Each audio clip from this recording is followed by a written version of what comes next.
Father, thank you for your word says that you inhabit the praises of your people. And that, Lord, thank you that through the singing,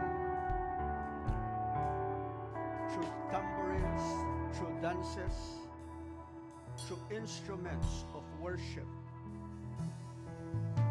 you punish the enemy of our souls.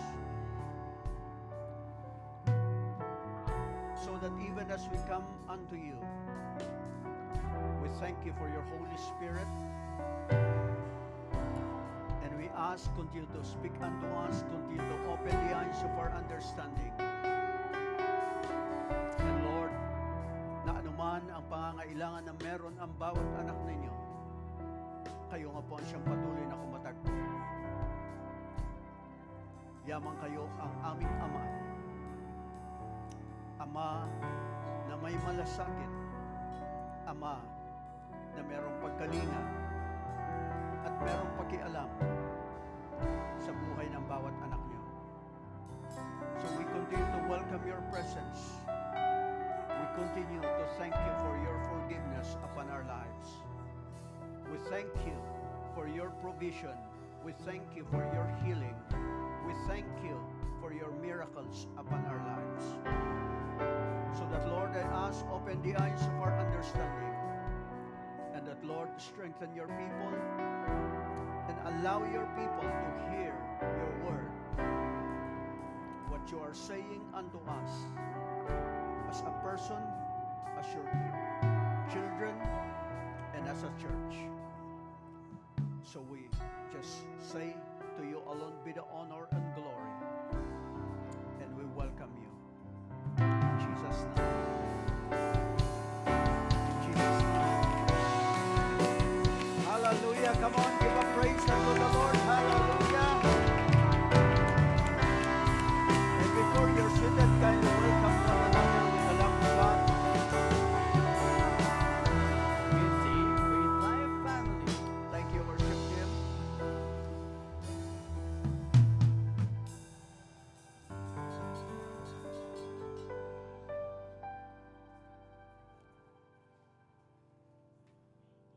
So, praise the Lord. Pwede ba pakibati yung ating mga katabi? Come on. Amen. At sa atin, sa ating mga buhay bilang mga mananampalataya at bilang mga anak ng Diyos, ang isang bagay na dapat nating makita ay walang iba kundi yung relasyon natin ay ating patuloy na patibayin sa ating Panginoon. Amen. And with all the things going on around us, dapat na ang ating mga sinasambit, ang dapat na ating mga sinasabi at lumalabas sa bibig natin, walang iba kundi ang salita ng Diyos. In Matthew chapter 4, in verse 4, ang sabi doon is, man does not live by bread alone, but by every word that comes from the mouth of God. Kaya kapag tiningnan mo, ang kahulugan niyan palagi dahil bihira na ito ay naituturo sa bawat isa sa atin. You see, ang ating Panginoon, nung siya ay dumaraan, okay? Nung siya ay dumaraan sa isang bahagi ng buhay na kung saan naroon ang pagtukso ng kaaway sa kanya, na ang gustong mangyari ng kaaway ay yung shortcut na kaparaanan. At lahat ng tao, ang gusto nila shortcut. Ayaw nila maghirap. Okay? Ayaw nilang dumaan sa tinatawag na proseso. Ang gusto nila, pakinabang kaagad. And you have to understand that in the Word of God, nung tinutukso siya ng dyablo, ang sabi niya roon, ang pangunahing sinabi niya, man does not live by bread alone, but by every word that comes from the mouth of God. So that with all the situations going on around us, kapag tiningnan mo yung ating kapaligiran, kapag tiningnan mo ang political situation, kapag tiningnan mo ang kaganapan sa bansa, maging sa buong mundo, ang pangunahing makikita mo dyan, walang iba kundi ang problema. Pero bilang isang anak ng Diyos, bilang isang mananampalataya, ang dapat na matutunan ng bawat isa sa atin is ano yung sinasabi ng Panginoon sa atin. Okay?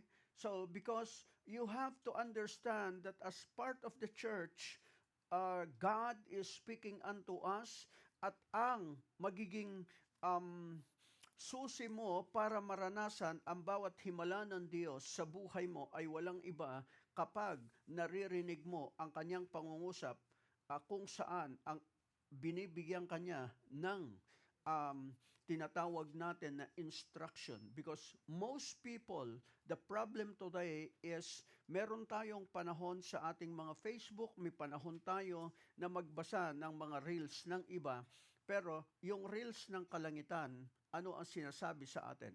So you have to learn, okay? Because halimbawa, sa aklat ng Revelation, in Revelations chapter 2, makikita mo dyan yung pangungusap ng Diyos sa bawat iglesia, sa bawat church.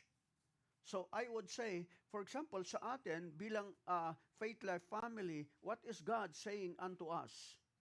What is God saying to other churches? Ano mang sinasabi ng Diyos doon sa mga ibang churches, it's not our concern. Ang concern natin dapat, ano ang sinasabi sa atin ng Panginoon? Okay? Because, for example, go with me, Revelation chapter 2 and verse 7. Okay? Makikita mo riyan kung ano ang pangungusap niya sa kanila. Pero ang sinasabi niya roon, he who has an ear, let him hear what the Spirit says to the churches. Okay? To the one who conquers, I will grant to it of the tree of life, which is in the paradise of God. So, if you look at to them, doon sa verse 1, kapag sinimulan natin ang verse 1, ito yung sinasabi ng Panginoon sa kanya o sa kanila, doon sa church na yon. Okay? So, ang sabi niya, to the angel of the church in Ephesus, write, the words of him who holds the 7 stars in his right hand, who walks among the 7 golden lampstands. So, yan ay tumutukoy sa mga 7 iglesia na tinutukoy dyan sa Revelations chapter 2 and Revelations chapter 3. So, if you will be looking at them, ang sabi niya roon, eto, yung sinasabi to the angel of the church or to the messenger. So, if you look at the word angel, okay, or messenger, or whoever is in charge, or whoever is the pastor in the church. So, ang sinasabi niya rito is, this is the words of Jesus. And what is Jesus saying unto them? Okay? Then, afterwards, in verse 2, you will see, ang sabi ng Lord, I know your works, your toil, and your patient endurance. So, and how you cannot bear with those who are evil, but have tested those who call themselves apostles and are not, and found them to be false. Then in verse 3, I know you are enduring patiently in bearing up for my name's sake, and you have not grown weary. So sinasabi niya, eto yung pros, eto yung katangian ninyo, eto yung meron kayo, eto yung ginagawa ninyo, eto yung. So you see, God has a book of remembrance. Lahat ng kaganapan, lahat ng pangyayari, maging sa buhay natin. So what if God will give you His own word and God will tell you what is going on in your life? So mas mainam na dito pa lang sa ibabaw ng lupa ay alam natin ano sinasabi ng Panginoon sa atin. Okay? So ang sabi niya roon, in verse 4, but I have this against you. So makikita mo yung pros and cons. Ano yung positive, ano yung negative. Okay? Ang sabi niya roon, but I have this against you, that you have abandoned the love you had at first. Or sa ibang translation, ang sabi niya doon is, you have forsaken your first love. And what's your first love? Ano yung first love natin? Halimbawa, nung maranasan natin ang pagliligtas ng Panginoon, gaano tayo kainit? Nung maranasan natin yung himala ng Panginoon, gaano yung init natin na i-share yung pananampalataya natin? Gaano yung sakripisyo natin? Gaano yung mga gawa natin? Hanggang sa dumating yung panahon na ang sabi roon is, they started to take things for granted. Na sometimes, yung pagdalo ng gawain ng Panginoon is, well, ano lang yan? No. The song is reminding us, one day in the house of the Lord is. And you have to understand that God inhabits the praises of His people. Okay? So isa sa mahalaga ay walang iba kundi yung pagpupuri. How is your life of worship? Kumusta ang iyong pagpupuri? Kumusta ang iyong pagsamba sa Panginoon?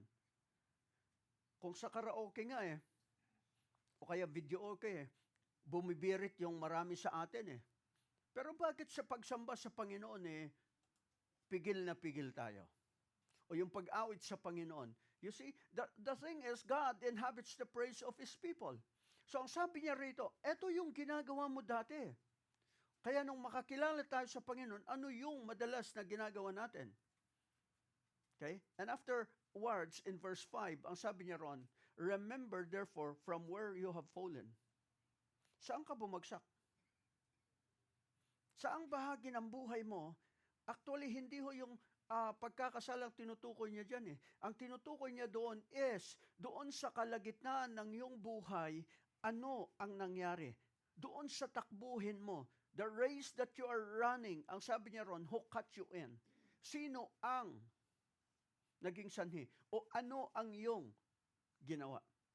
That's why, ang sabi niya roon, repent and do the works you did at first. If not, I will come to you and remove your lampstand from its place unless you repent. So, I would say na maging sa buhay ng tao, actually, tumutukoy yung lampstand sa buhay. Ang plano ng Diyos, long, good, satisfying life. Simulat sa Paul, ang plano ng Diyos, paunlarin ang buhay ng tao. Hindi ho niya itinakda na maging mahirap ka habang buhay.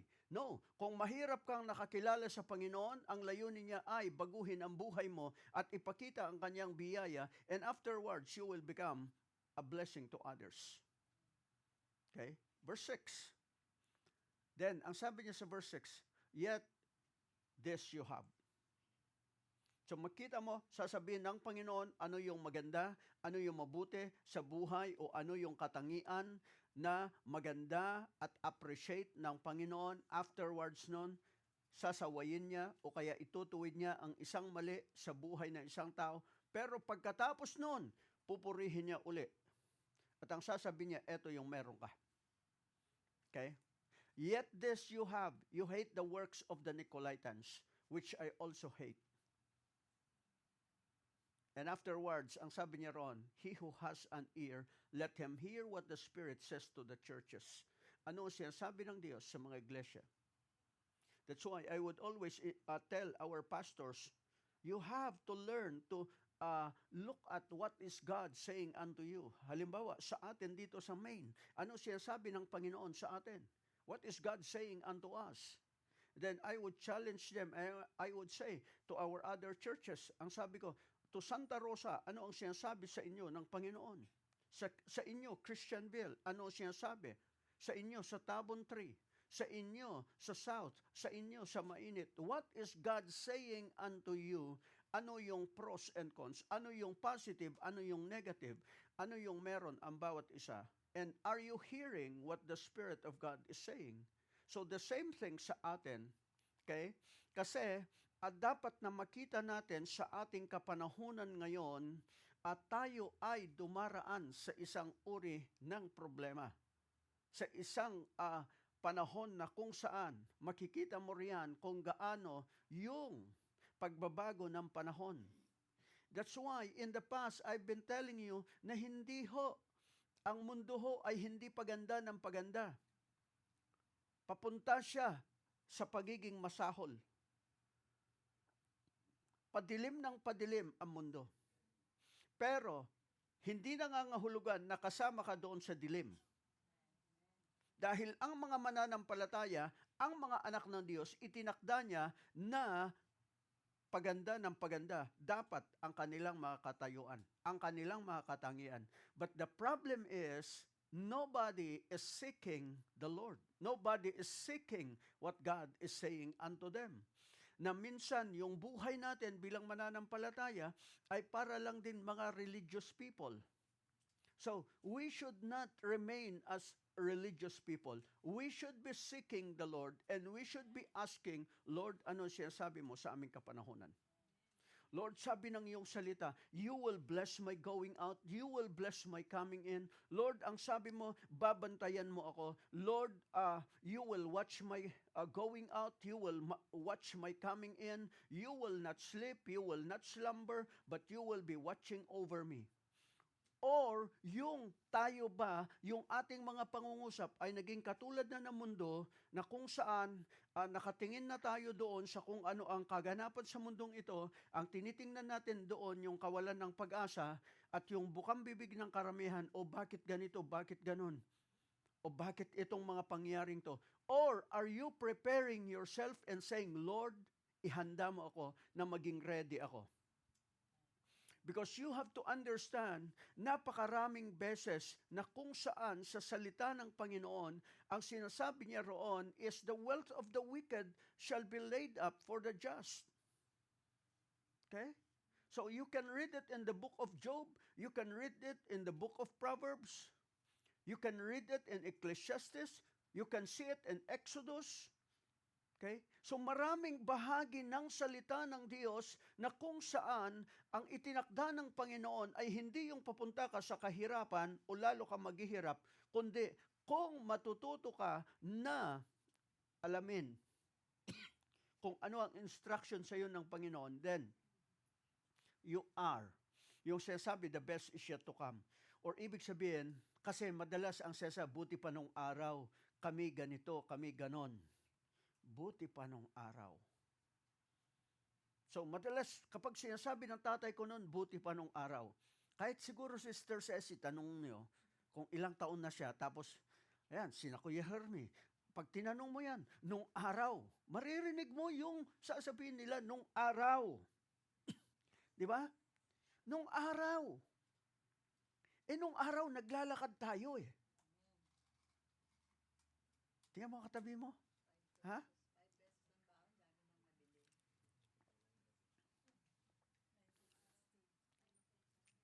See? Sabi ni Sister Ceci, nung araw, yung 5 piso, marami ka nang mabibili. Nung araw nga, 25 centavos lang ang baon namin. Paghahalata tuloy ang taon. Di ba? Actually, naranasan ko nga. Yung tinatawag nila, Gis centimo. Yun yung baon namin. O kaya 5, yung 5. Alam niyo yung 5? Ha? Alam niyo 5? Baka alam niyo 5 dito. Ha? Baka phase 5 ang alam niyo 5. Gaano kalaki yung 5 noon? Anong kulay ng 5? Okay. Tanso siya. Di ba? Dumating pa nga tayo eh. Ilan sa inyo nakakita ng yung 1 sentimo? Oh, 1 sentimo noon. Nakakabili ka noon, 1 sentimo. So, sasabihin nila, buti pa nung araw. Yes. Pero nagbabago ang panahon eh. That's why we can say the best is yet to come. So, ang dapat na makita natin, ano ang ginagawa ng Panginoon para sa atin. Okay? Kasi, ganito, bilang mga mananampalataya, ano ang lumalabas sa bibig mo? Okay? Because, just go with me. Let's look at Deuteronomy chapter 6. Deuteronomy chapter 6, verses 10 to 11. Okay? Deuteronomy chapter 6, verses 10 to 11. So, ang sabi niya roon, and when the Lord your God brings you into the land that He swore to your fathers, to Abraham, to Isaac, and to Jacob, to give you with great and good cities that you did not build, and houses full of all good things that you did not fill, in cisterns that you did not dig, in vineyards, in olive trees that you did not plant, and when you eat and are full. Makikita nyo kung anong instruction ng Panginoon. So, sinasabi niya, dadalhin ko kayo sa lugar na ganito. Dadalhin ko kayo sa ganitong uri ng buhay. Ito yung nais ko para sa inyo. So you see, ang sinasabi niya dyan sa ibang salin is, titira kayo sa mga bahay na hindi kayo ang nagpatayo. Titira kayo sa mga lugar kung saan hindi kayo naghanda nito. Inihanda ng iba para sa inyo. That's why in Proverbs 13:22, it has something to do with the wealth of the wicked or the wealth of this world. Okay? So ang sabi ron, a good man leaves an inheritance to his children's children, but the sinner's wealth is laid up for the righteous. Yung kayamanan ng makasalanan ay inihanda para sa mga matuwid. Ngayon, are we a good steward or are we preparing ourselves or are we complaining? Kasi hindi natin makikita yan if we are complainers. Instead of saying, Lord, thank you that in all things you are working for my good. And I will see them in my life. Hindi yung, ano ba naman to? Nako, tataas na naman. Nako, 1,000 na lang. Tapos hindi pa magkasya sa budget. Nako, dati-rati kapag namalengke ako, bayong yung lalagyan ko. Ngayon, maliit na plastic na lang. Di ba? Walang kalaman-laman. Nako, yung 1 kilo ng isda, 1 araw ng sweldo. Well, you have to be speaking and you have to be declaring, Lord, thank you, the best is yet to come. Lord, thank you na in all things you are working for my good. Romans 8:28, di po ba? At ang sinasabi niya roon, not just in Romans 8:28. So, gayon din, in Romans 8:32, nang sinasabi niya roon, kung ang bugtong niyang anak hindi pinagkait sa atin, okay? How much more the things that we need in this life? And who can separate us from the love of God? Meron bang pwedeng maghiwalay sa atin sa pag-ibig ng Diyos? Marami. Kapag nakita natin yung mga problema natin, ang nangyari is, ang bukang bibig natin, yung problema natin, hindi yung pangako ng Diyos. Many of us, we are blowing our trumpets. Ano yung trumpeta natin? It has something to do. Ano ba yung binubuga ng bibig mo? Okay? So madalas, ang binubuga ng ating mga bibig, walang iba kundi mga reklamo natin o yung mga pinagdaraanan natin. Instead of declaring the promises of God and saying, Lord, that in all things you are working for my good, that the best is yet to come. Na kahit na dumaan ka sa anumang uri ng kahirapan o anumang uri ng pagsubok, ang sasabi mo ron, kung si Daniel nga.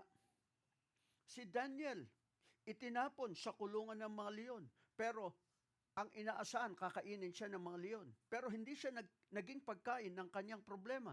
Hindi siya naging pagkain ng kung ano ang kinaharap niya. Kundi ginawa niyang higaan. Imagine, buong magdamag, matutulog ka.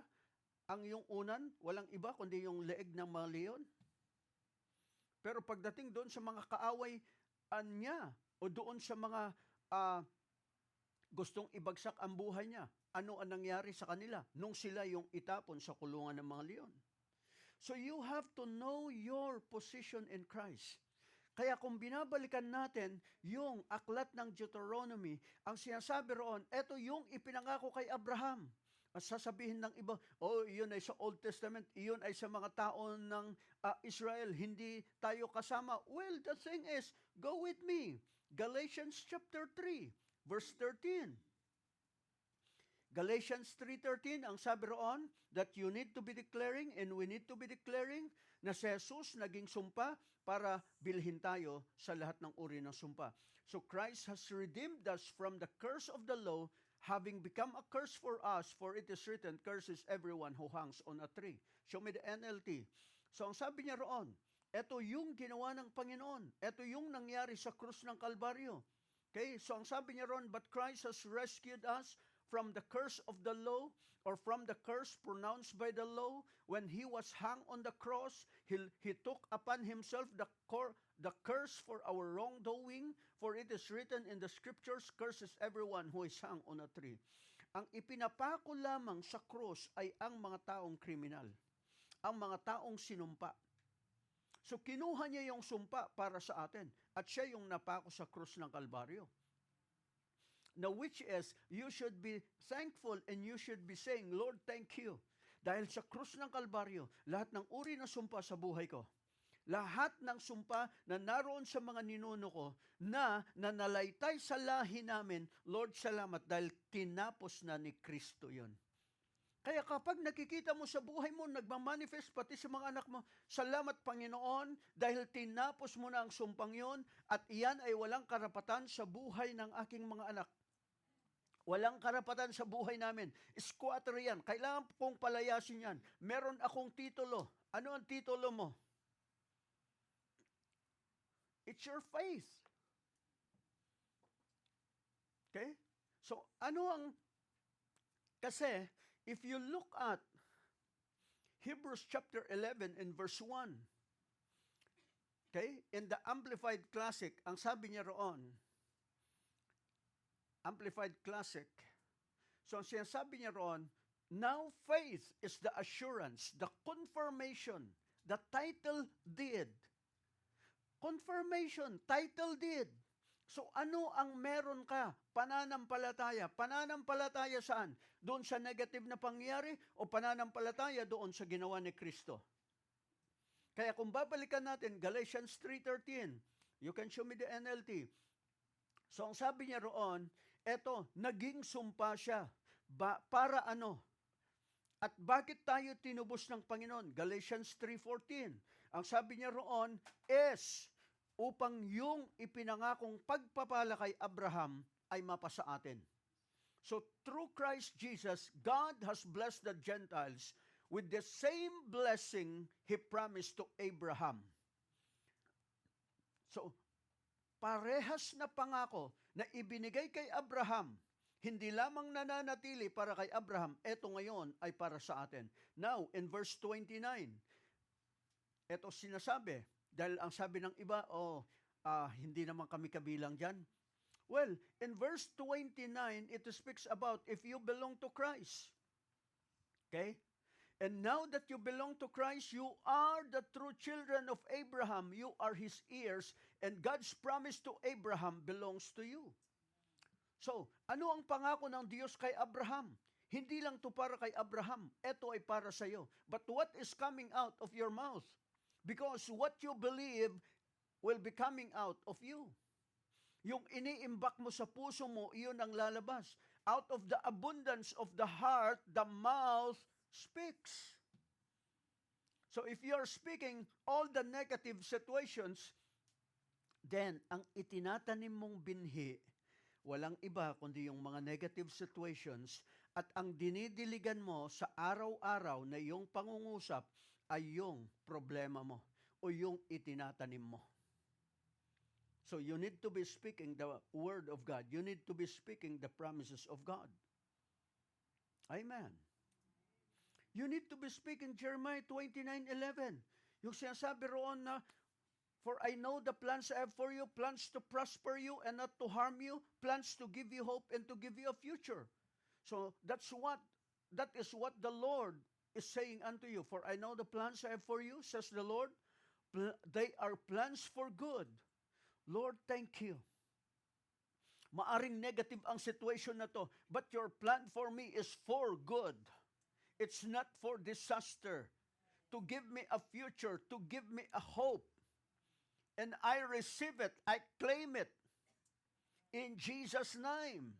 So that should be our prayer. Hindi yung, naku, paano kaya to? Saan kaya ako makakahiram ng ano? No, you should be declaring, Lord, thank you. Lalaya ako. Sinabi ng iyong salita, everything has already been yes and amen in Christ Jesus. Lord, salamat for the ability to prosper, the ability to get wealth. So that, Lord, this year I declare I am debt-free in Jesus' name, and I will have the resources to pay all my debts. Dapat ganun declaration. Hindi yung, naku, ano na mangyayari sa atin ngayon? Naku, lalo yata tayo malulubog sa utang kasi yung presyo ng bilihin tumataas, pero yung ang hindi tumataas, yung height, yung sahod ng tao as is pa rin. You will be declaring, Lord, thank you, because the power to get wealth ay wala doon sa aking sweldo. The power to get wealth ay nanggagaling sa iyo. Lord, open my eyes to see ano ang dapat kong gawin. Lord, give me an instruction para maranasan ko ang iyong himala. Lahat ng himala ng Diyos in the Old Testament and New Testament, makikita mo, meron at merong instruction ang Panginoon. Ang problema is, in Hebrews chapter 6 and verse 12, many of us, we want instant. Kaya nga gusto natin, mas maganda instant coffee, instant noodles, instant na ulam, na which is makita mo ngayon, di ba? Naglipa na, gusto mo instant na adobo? Gusto mo instant na paksiw? Punta ka lang, bili ka lang ng, dati-rati, akala natin, ang sardinas yung ano lang. Pero ngayon, lahat, ang daming nakalata ngayon. Lahat ng uri ng ulam, buksan mo lang yan, iyon na yun. Instant. Okay? So, the thing is, ang sabi niya ron, then you will not become spiritually dull and indifferent. Mapurol ka na ba, spiritually speaking, na hindi mo na ramdam yung presensya ng Diyos? Pag ganun nangyari sa atin, ibig sabihin, nagkaroon na tayo ng kalyo. Ibig sabihin, mga bagay-bagay ng mundo ang siyang pinag-uukulan natin ng panahon. Yung oras, ilang oras kang gumaganon sa Facebook. Ilang oras yan na ang hinahanap mo, ini-scroll mo, ay yung mga post ng iba. Ikaw, anong pinopost mo? Madalas, pinopost natin, puro filtered na picture, lahat ng mga kinunan natin, yung magagandang bagay. Wala namang nagpo-post ng pangit eh. Okay?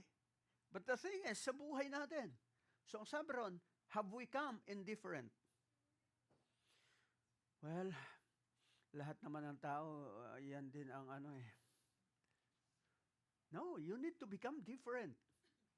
So ang sabi ron, instead, you will follow the example of those who are going to inherit God's promises.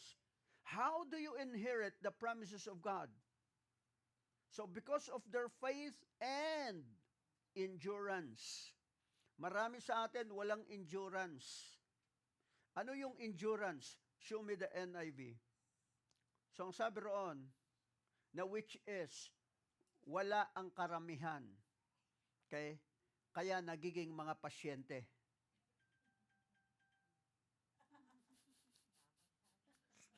Ayos yun Okay, so ang sabi niya ron, we do not want you to become lazy, but to imitate those who through faith and patience. If you don't have patience, you will become a patient. Nagmamadali palagi. Through faith and patience, inherit what has been promised. So, what is patience? Show me the NLT. It speaks about endurance. Gaano karami sa atin ang merong endurance? Siguro yung mga isinama namin nung naglakad kami doon sa bundok nung nag-hiking kami, sabi na, ba't ba ako napasama dito kay pastor? Bakit ba ako naniwala dito sa Kasi sabi ni Pastor Ronald, saglit lang yan. Okay?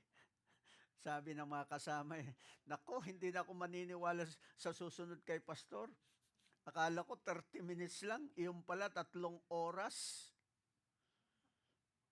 Okay? So, true faith and patience or endurance. Gaano karami sa atin ang merong endurance? Yung init lang sa labas, maraming walang endurance dyan. Nag-i-endure lang. See, endurance. Do you have the endurance? Okay? So, kasi madaling tumingin doon sa sitwasyon natin So, let's go to Ruth chapter 1, verses 1 to 5. So, ito yung ating pinag-uusapan noong nakaraan. I'm just giving you an introduction actually. Okay? Introduction pa lang yun. Wala pa tayo sa mensahe ko Okay? So, ang sabi ron, in the days when the judges ruled in Israel. So, sinabi natin nung nakaraan, yung panahon na yan ay kung ano ang maibigan ng karamihan. They are not following order. They are not following the law. They are doing what they want to do. The same thing in our lives today. How many of us are willing to follow rules and regulations? Ay yung sinabi nga lang dyan, bawal magtapon ng basura dito. Ano nangyayari? Doon tinatapon, bawal tumawid. Nakamamatay. Kasi makita mo, nandoon sa baklaran yon. Okay? Pero bakit doon tumatawid ang karamihan? So, pag sinabi, bawal umihi rito. Ayun, pagdaan mo, yun na. Pumapanghilalo. Okay? So, you see? Because people, they all want shortcuts.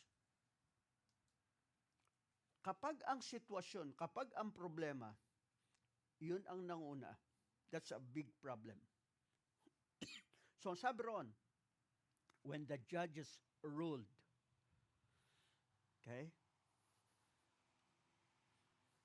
Kapag ang hukom, gaano karami sa atin ang hukom? Tingnan mo katabi mo, hukom ba yung katabi mo?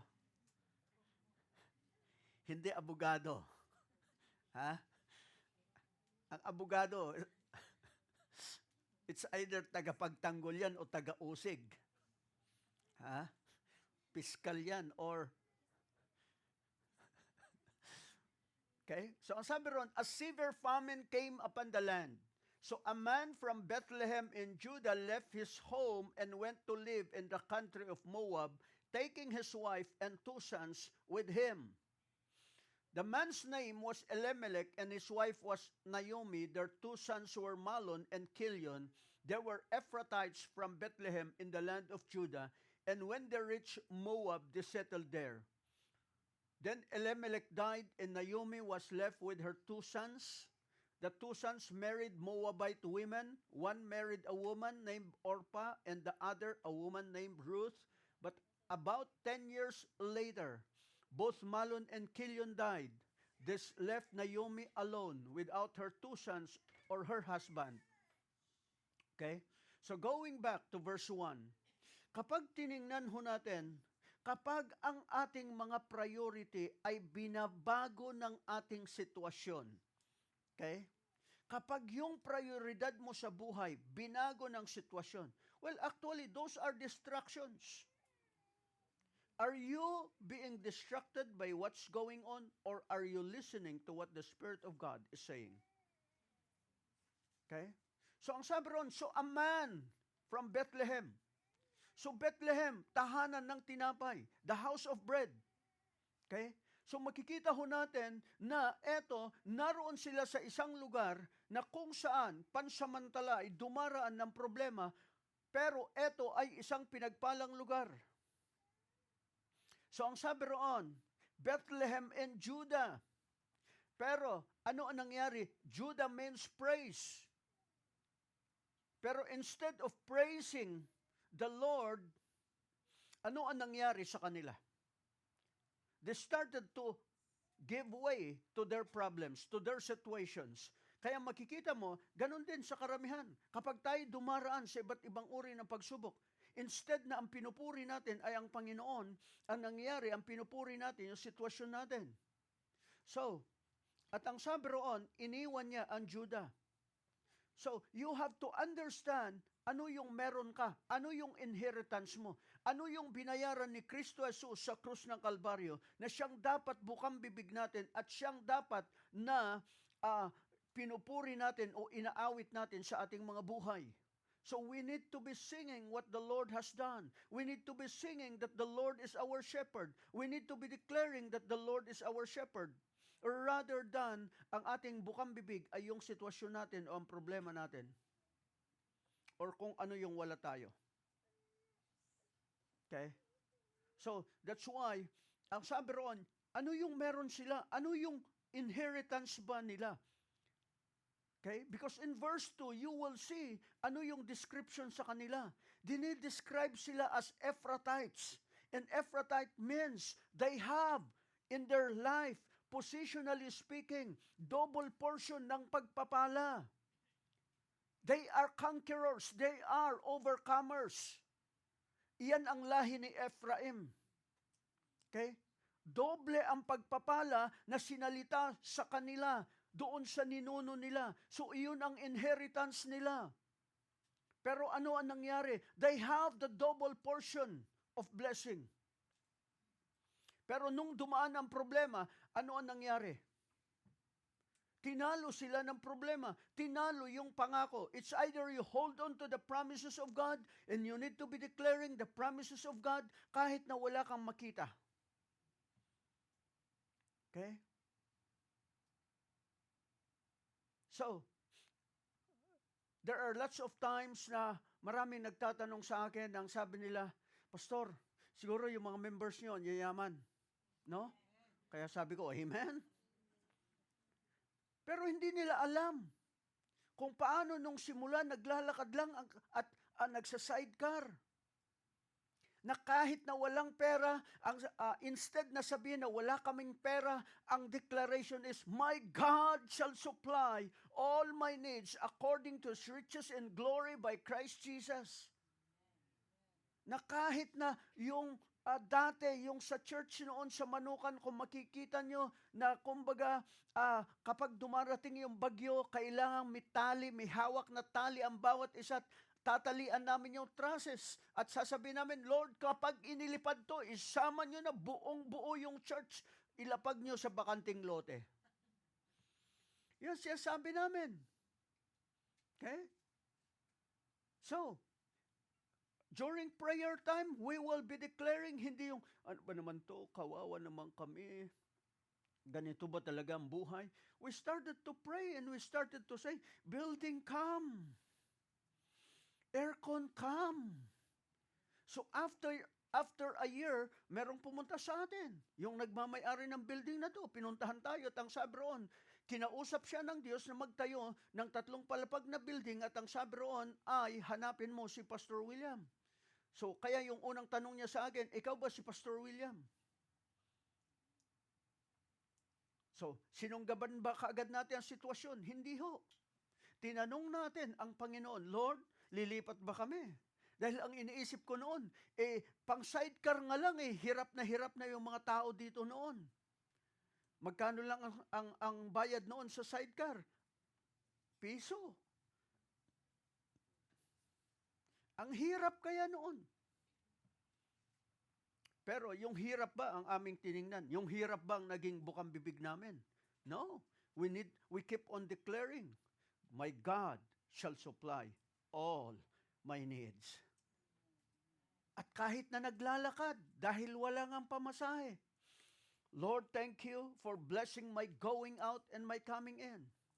Nagtitraining ako noon, lalo na nung nasa Bible College ako, 3 taon, imagine 3 taon noon, na kailangan kong pumunta noon doon sa UN Avenue, sa Maynila. So, minsan walang pamasahe. Pagsakay ko na jeep, Manong, konduktor na lang po ako. So, magkukonduktor ka sa jeepney. from baklaran to sukat. And afterwards, you just say, thank you. See? But, hindi sinasabi, ano ba namang buhay to? There are times. So, 1997, nung nagte-training ako dito sa Las Piñas, naglalakad ako mula sa hanggang Casimiro. Subukan natin uli. Ilang minuto yan? Oh, Professor, tinuturo ka nanay mo. Ha? Pero wag natin gawin na pagtanghali. See? Kaya nung misakyan ako, ang sabi nila, Pastor, siguro yayaman ng mga member mo, no?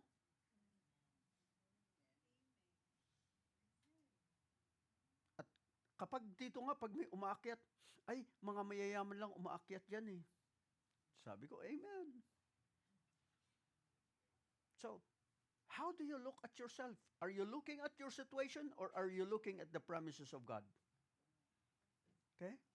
So, kasi, instead na makita nila ang buhay nila, Ephratites, na meron silang double portion, ang nakita nila is yung kawalan.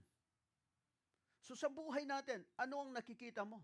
Sa buhay mo, ano nakikita mo? Yung trabaho mo na ganito lang yung sweldo mo, na kapag hindi ka nag-overtime ay ganito, ganon? And then titingnan mo yung bills mo, lalo na ngayon, tumataas na naman yung kuryente o yung bills. So, are we going to just surrender or are we going to start to praise the Lord? So, ang sabi ron, they were Ephratites from. Sabi ko, bakit were? Bakit hindi are? So, why? Kasi hindi nila nakita yung inheritance nila. Hindi nila nakita ano yung ginawa ng Panginoon para sa kanila. Hindi nila nakita ano yung sinalitang pagpapala sa buhay nila. Ang nakita nila yung problema nila. So, tinalo sila ng problema. Okay? So, kaya yung pangalan niyang Elimelech. Elimelech means God is my king. Hindi na God is my king. Ano nangyari? Yung my problem is my king. Hindi na yung declaration niya, ang Diyos ang hari ng buhay ko. Hindi na. Sino naghari sa buhay niya? Yung sitwasyon. Hindi ko alam kung anong naging papel ni Naomi o ni Noemi. Naomi at Noemi, parehas lang yan, ha? So, which means kaaya-aya, pleasant.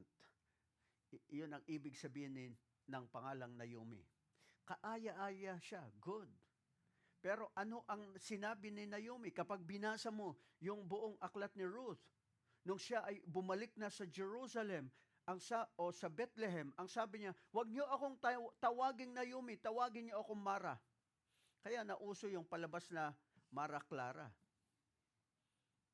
Si Mara yung kawawa palagi, di ba? So, that's why the word Naomi, which is good, pleasant, naging Mara or ampalaya. Kasi Mara means bitter.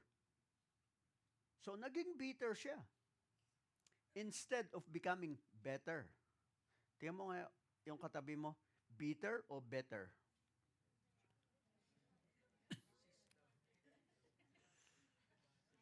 Ha? Butter? So, at pumunta sila sa isang isinumpang lugar at doon sila nanirahan. Kaya makikita mo, yung mga pangalan nila is Malon and Kilion. Okay? Malon means sickness. Karamdaman. Naging masasakitin si Malon. So, you see, Ephratite siya. Jehovah Rapha ang dapat na sinasabi niya. Pero ano nangyari sa kanya? Ang tiningnan niya is yung kalagayan niya. So dumating, you will notice, every decision, there will always be consequences. Either you go through those things and say, God is with me. Kasama ko ang Diyos. Hindi ako iiwan, hindi ako pababayaan. God is the same yesterday, today, and forever. Or susuko ka sa sitwasyon and afterwards, dahil sumuko ka sa sitwasyon, wala ka ng depensa. Pag wala ng depensa, yung immune system mo, bagsak yan. And sickness will start to come. Pero if you know your inheritance, kahit dumaraan ka sa karamdaman, ang sasabihin mo, ang Diyos ang aking tagapagpagaling. Lord, thank you. You are my Rapha, Jehovah Rapha. Or the Lord is my healer. Lord, thank you. You are my healer. You are my healing. By His stripes, I am healed. Or I was healed. Kahit na positionally speaking, ikaw ay pinagpala. Positionally, yung katayuan mo sa harapan ng Diyos, pinagpala ka. Yung katayuan mo sa harapan ng Diyos, ikaw ay pinagaling. Pero maaring sa iyong katawan, sa iyong karanasan, sa iyong pakiramdam, sa iyong sitwasyon ngayon, hindi pa ganon ang iyong sitwasyon. Pero spiritually, nandoon na yon. All you have to do is exercise your faith. Paano mo i-exercise ang faith mo? Faith comes by hearing and hearing by the Word of God. That's why, don't miss your worship day. Okay? And faith comes by hearing and hearing. Ano naririnig mo mula sa iyong sarili? So, kaya, si Kilyon, ganun din. Kilyon, it means wasting, yung unti-unti nanlulupaypay. Unti-unti nawawasak o patungo sa pagkawasak. Hindi ganun ang plano ng Diyos. Hindi yung mawasak ang buhay mo. Ang plano ng Diyos is pagandahin ang buhay mo. Para ano? Para maging testimony ka. Para maging patutuo ka. Para masabi ng mga tao sa iyong paligid, look what the Lord has done. Kasi kasama nila ang Diyos. Kasi sumasa kanila ang Diyos. Kasi sila ay parang yung naririnig namin, madalas. Nung naroon pa kami sa phase 2, ang sinasabi nila palagi ay hindi masusunog ang mga bahay ng mga yan kasi born again mga yan eh. Tingnan nyo, tatawid lang yung apoy dyan. Ilang beses yun? Doon sa Lanzones, doon sa Lemon, doon sa Palengke, yung mga kongregasyon noon na kapag dumaan yung lugar nila ay nasusunog, yung apoy tumatalon sa bahay ng mga kapatiran. Hindi nila lamon. Okay? Sa Santo Cristo. Oh, 'di ba nakakatawa yung istorya sa Santo Cristo, mga kapatiran? Yung sabi ng isa, hindi masusunog apoy, tumalong ka, hindi mo masusunog tong bahay na to. Ayun nga. Nag-iba ang ihip ng hangin, hindi nasunog. O, yung isa, sabi niya, Lord, itira mo kahit kalahati lang. Iyon, answered prayer din siya. Kalahati lang yung nasunog, kalahati natira. Okay? So, bakit? Ay, yun ang pananampalataya niya eh. Yun ang gusto niya eh. So, yun yung prayer niya eh. Sabi niya, Lord, kalahati lang. Oh, punta kayo sa Christianville, tanong niyo doon, yung isang kapatiran doon. Yun yung patutuo nila. Okay? Kaya, kapag dumarating yung ganito, Lord, thank you. Our homes are covered by the blood of the Lamb. Lord, thank you. You have set your ministering angels. Lord, thank you. Ang iyong protection ay naroon sa mga ari-arian ipinagkatiwala niyo sa amin. So, that should be ang ating mga confession. Okay? Yung pangalan nila nawalan ng saysay. Bakit? Hindi nila ipinamuhay. The thing is, do you think aksidente yung pangalan mo? No. Hindi aksidente. Basta na lang ba naisip ng nanay mo, itong pangalan niya? No, hindi. Sabi ko, bakit? Kapag kami pumupunta sa mga tribo, may isang tribo kaming pinuntahan na sila mismo nagsabi, yung lolo mo. Dahil yung pangalan ng lolo ko, yun ang pangalan na ibinigay sa akin. Yun ang igorot name ko. Sabi niya, yung lolo mo, Yun ho ang tagatawag ng ulan kapag tagtuyot sa mga tribo. Siya yung tinatawag para tumawag ng ulan. So sabi ko, kaya pala nung nasa Korea kami, nung sabihin namin na, snow come! Dumating ang snow kinabukasan. At kapag dumarating kami na ang lakas ng snow, ang sasabihin ng mga kapatiran sa Korea, oy, darating si Pastor William. Ano yan? Titigil ang yelo, titigil ang snow kasi darating sila. Pag hindi nagyeyelo, hindi umuulan ng yelo, ay uulan ng yelo kasi darating sila. So ganun. And true enough, it happens. So the thing is, what's your name? Are you an overcomer? Romans 8:37, yun ang sabi ng salita ng Diyos, na in all these things, we are more than conquerors. Okay? So sabi ron, no, despite all these things, overwhelming victory is ours through Christ who loved us. Sa ibang salin, more than conquerors. Okay? So, we are overcomers. Amen. Okay? Na kapag tiningnan mo, ganun din sa 1 John 4:4, greater is he that is in us than he that is in the world. So we are an overcomer. So tayo mananagumpay. Okay? So, maging sa aklat ng 1 John chapter 4, wherein ang tinutukoy, ang sinasabi roon, tayo ay mananagumpay sa pamamagitan ng pananampalataya na ibinigay sa atin ng Diyos. So that's why, as people of God, okay, so you have to understand, eto, go with me, 1 John chapter 5.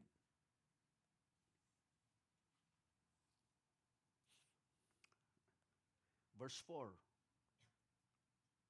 So sabi niya roon, for whatever is born of God, who is born of God? We are born of God. Overcomes the world, ang sabi niya roon. And this is the victory that has overcome the world.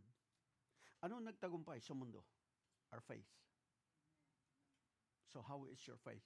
Faith comes by hearing, and hearing by the word of God. Jesus is the author and the finisher of our faith. Then verse 5. Verse 5.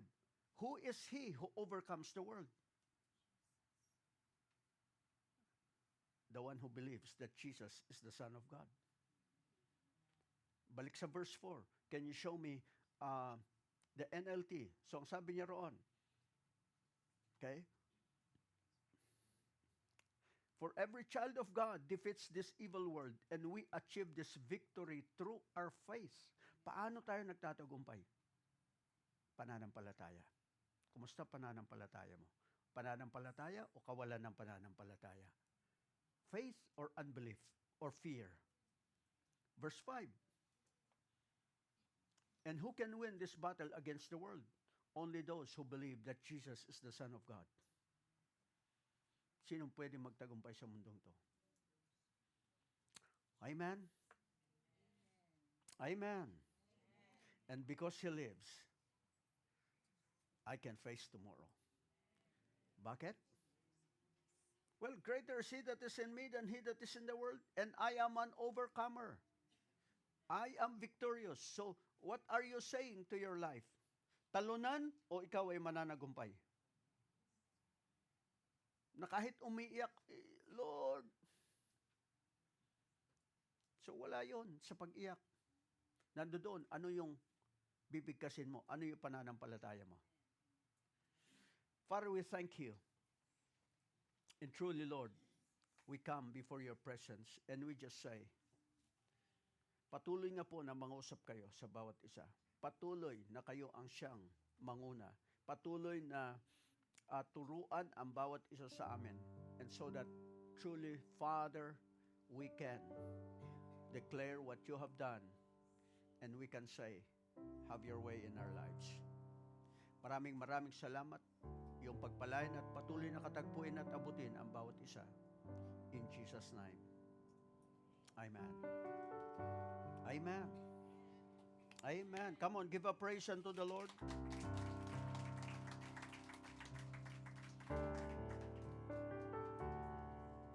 Okay? So, ang mga Ephrathites, double blessing actually ibinigay sa kanila. So what do you like in your life? What are you speaking? So from poverty to prosperity, or from prosperity to poverty, nobody can make the choice for you. Meron dating popular na awitin, dahil madalas ang sinisisi natin ibang tao. Pero may awit, di ba? Siya nagpauso ng nobody but you. Mga Koreano, di ba? Nobody but you. Huwag mong sisihin ang magulang mo, huwag mong sisihin ang sino pa man, huwag mong sisihin ang mundo, huwag mong sisihin ang pangulo, huwag mong sisihin ang barangay o mayor o sino pa man. Well, nobody but you. Okay? Whatever goes on in the world, we have the Word of God. And it is my prayer na yung bawat isa sa atin, ang makita natin, ano yung ibinigay sa atin. Amen. So, go with me in the book of Deuteronomy chapter 11. Deuteronomy chapter 11.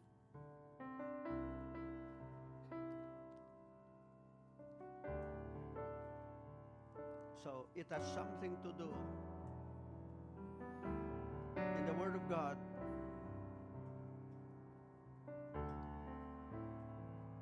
Starting with verse 8.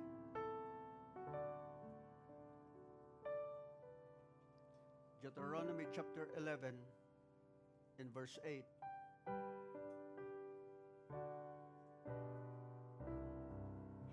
So, kasi kapag tiningnan mo ang sinasabi ng salita ng Diyos, or especially, balik muna tayo sa chapter 8. Chapter 8, kung saan ang sinasabi ng salita ng Diyos. Okay? Verse 18.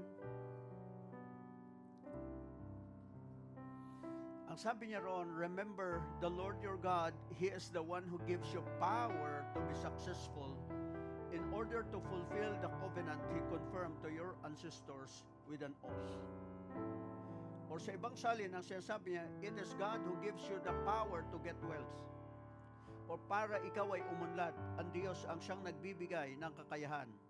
Now, in chapter 11, okay, sa verse 8, ito ang sinabi ng salita ng Panginoon. Sabi niya rito, therefore, be careful to obey every command I am giving you today, so you may have strength to go in and take over the land you are about to enter. So ang sinasabi niya roon, na yung salita ng Panginoon, iyan ang magiging kalakasan mo, okay? At magiging kakayahan mo para yung itinakdang pagpapala, maranasan mo at ma-enjoy mo sa buhay. Okay? So, ang sinasabi lang niya dyan is yung obedience natin. When it comes to the Old Testament, lahat ng kautusan ng Diyos, kaya nga ang pananampalataya natin, inilalagak natin kay Jesus. Because Jesus has already fulfilled every condition for the promise. So, all we have to do is faith. Now, in verse 9, eto, marami sa atin, gusto natin. Anong gusto natin? Long life. Sabi niya ron, if you obey, you will enjoy a long life in the land the Lord swore to give to your ancestors and to you, their descendants, a land flowing with milk and honey. So, ang sabi niya roon, doon sa lupain na ibinigay sa inyo ng Panginoon. At ang nais ng Diyos, well, actually is verse 10, makikita mo riyan, ang sabi niya roon, for the land you're about to enter and take over is not like the land of Egypt from which you came, where you planted your seed and made irrigation ditches with your foot as in a vegetable garden. O sinasabi niya dyan, yung sariling sikap at sariling kakayahan. So sabi niya, hindi ganito yung ipinangako ng Diyos. Hindi ganito yung inihanda ng Diyos. Madalas tayo nakatingin doon sa ating kakayahan. Nakatingin tayo doon sa magagawa natin. Pero I believe it's high time. Tumingin tayo doon sa ano ang magagawa ng Diyos para sa atin. Amen? Verse 11, ang sabi niya roon, rather, the land you will soon take over is a land of hills and valleys with plenty of rain. Verse 12, a land that the Lord your God cares for, He watches over it through each season of the year. So, ang sinasabi niya ron, from day 1 to day 365, ang mata ng Diyos ay nakatuon dyan. Okay? So, that's why, as people of God, be planted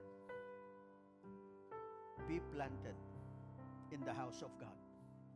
Be planted in your own local church. Kasi, eto, nakikita nyo tong halaman na to? Nakatanim ba to? Nakatanim? Hindi. Hindi nakatanim yan. Buhatin nyo. Nabubuhat ba yan? Nabubuhat. Inilalabas. E pag yung nakatanim, pwede mo ba buhatin yung nakatanim at palipat-lipat? Ha? Alam ho nyo, yung mga gamit sa bahay, hindi ho nakatanim yan. Kasi weekly, hindi nga lang weekly. Pag natigil lang Sister Jane sa bahay, lahat ng mesa, yung style ng mesa, yung upuan, lahat yan, ikot yan. Hindi siya nakatanim. Ganun din, eto, nakatanim ba to? Planted or potted?